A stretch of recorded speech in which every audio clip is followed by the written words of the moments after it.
राजस्थान में करीब 15 साल पहले जोधपुर में जाट समाज में एक सभा हो रही थी। इस समय राजस्थान में बीजेपी के पास कोई बड़ा जाट चेहरा नहीं था, तो दिल्ली से जाट नेता और वाजपेयी सरकार के मंत्री साहब सिंह वर्मा को इस इलाके में प्रचार के लिए बुलाया गया। वे जोधपुर की इस सभा को भी संबोधित करने जा रहे थे, लेकिन वर्मा समय पर नहीं पहुंचे तो भीड़ छटने लगी और उस वक्त ऐसा कोई वक्ता नहीं था जो भीड़ को बांध सके। इतने में राजस्थान यूनिवर्सिटी का एक छात्र नेता मंच पर पहुंचा और उसने भाषण से समा बांध लिया।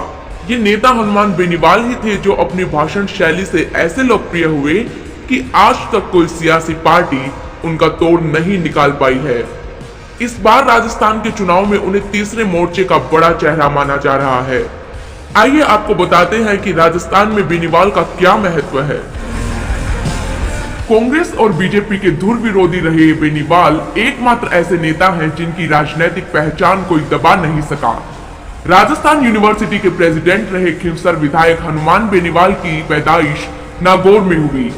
छात्र राजनीति से पॉलिटिक्स में कदम रखने वाले बेनीवाल ने राजनीति की शुरुआत में बीजेपी ज्वाइन की थी, लेकिन 2010 में उन्होंने खुलेआम अपनी ही पार्टी के नेताओं को भ्रष्ट करार दिया और कांग्रेस बीजेपी की सांठगांठ होने के आरोप लगाते हुए अपनी ही पार्टी के खिलाफ मोर्चा खोल दिया और बीजेपी भी छोड़ दी।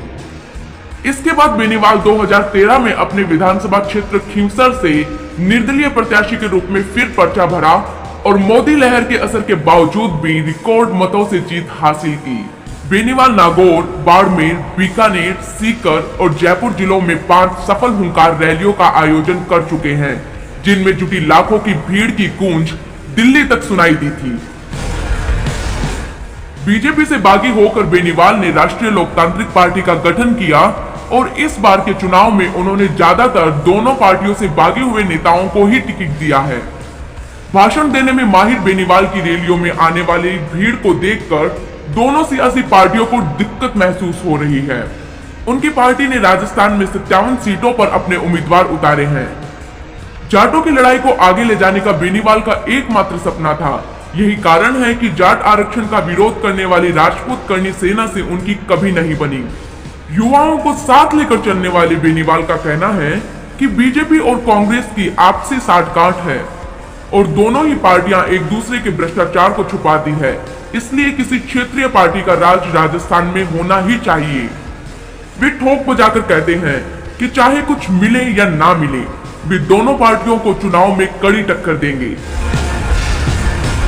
बेनीवाल सबसे ज्यादा लोकप्रिय जाट नेता बन चुके हैं और यही कारण है कि विधानसभा चुनावों में यह जाट नेता दोनों सियासी पार्टियों के लिए सरदर्द बना हुआ है।